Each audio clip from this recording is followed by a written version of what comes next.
You are here probably because you want to learn more about developmental psychology. You might be a psychology enthusiast or a psychology student or simply a parent who is seeking for knowledge to be a better parent. But there is a lot of overwhelming information out there that people usually don't know where to start learning about developmental psychology. So I am here to tell you 6 things you need to know in order to start learning more about developmental psychology. Let's start with the first one. Development is the reason why we are all unique individuals.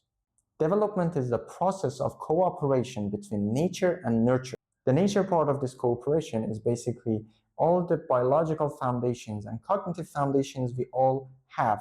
Somebody is taller, somebody is more fluent with numbers, somebody probably is better looking at things, somebody has a better skill hearing. These are all biological foundations. We can build our personality and our skills on them. The life experience is forming our nurture part, how we respond to the environment, and what good responses or bad responses we are getting from the environment. And a part of our environment is the social environment around us. Now let's move on to the second thing you need to know before studying developmental psychology. It starts even before we are born and it continues to the last day of our life. Different theories in developmental psychology cover the process of development until different ages. Some of them end what they were explaining in the age of 18, some of them 12, some of them 24. But the thing that we most certainly know is that neuroplasticity, a neurological feature that we all have, makes it possible for us to learn and develop at any age. As I have experience working with older adults living in retirement houses, it is possible at any age to learn a new language, learn to cope with different stress situations, and even how to perform artistically. Speaking of age, we can now move on to the third thing you need to know before start learning about developmental psychology.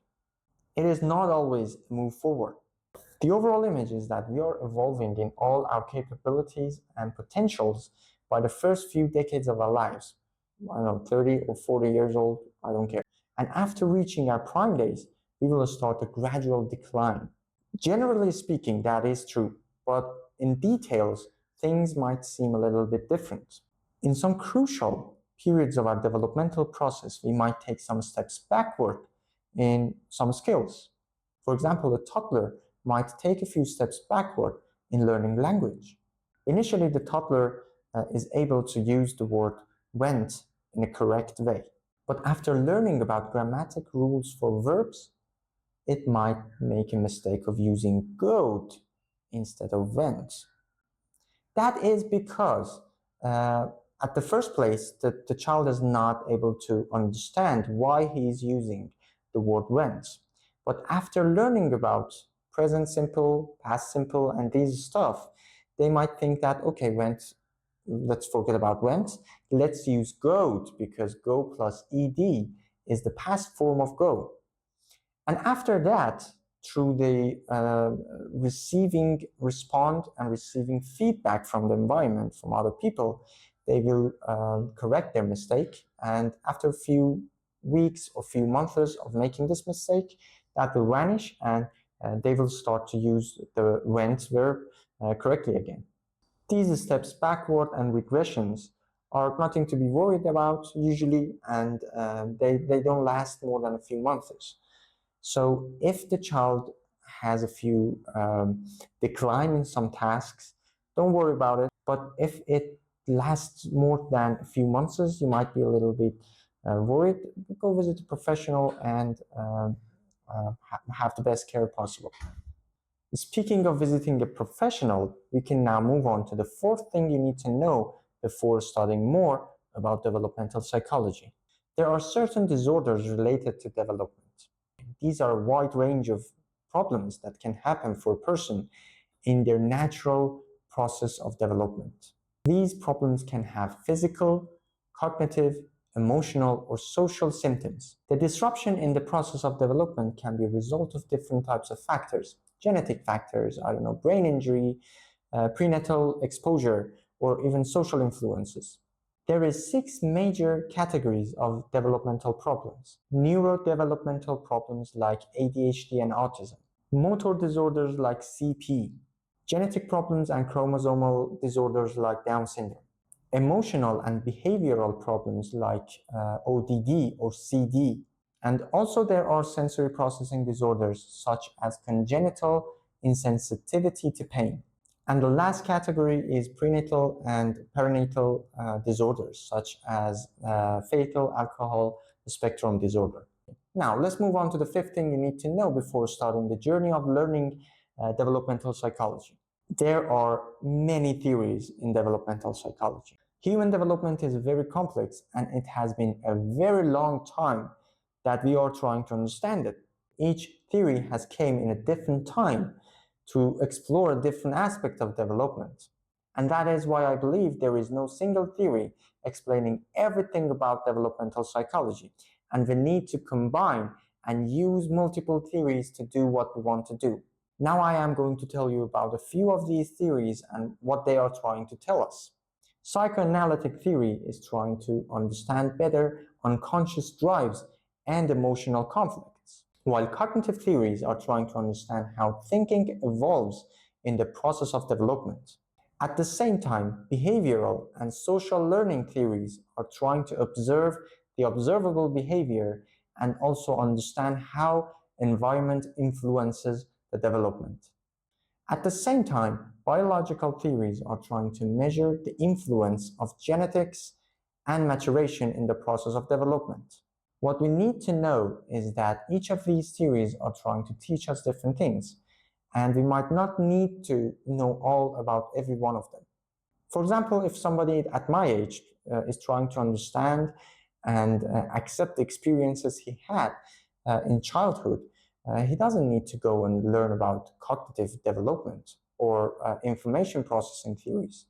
What I need to know, if I have that intention, I need to know about psychodynamics and psychoanalytic theories regarding the development so that I can understand that these experiences I've had in my life, in my childhood, has shaped me in the way that I am right now.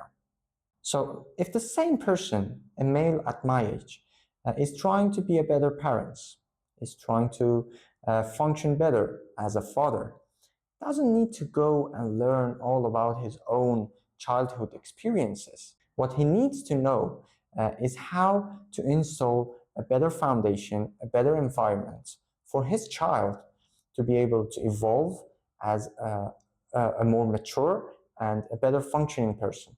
Now we can move to the last thing I want to tell you before you start your journey in developmental psychology. Where and from what sources should I continue the journey of learning?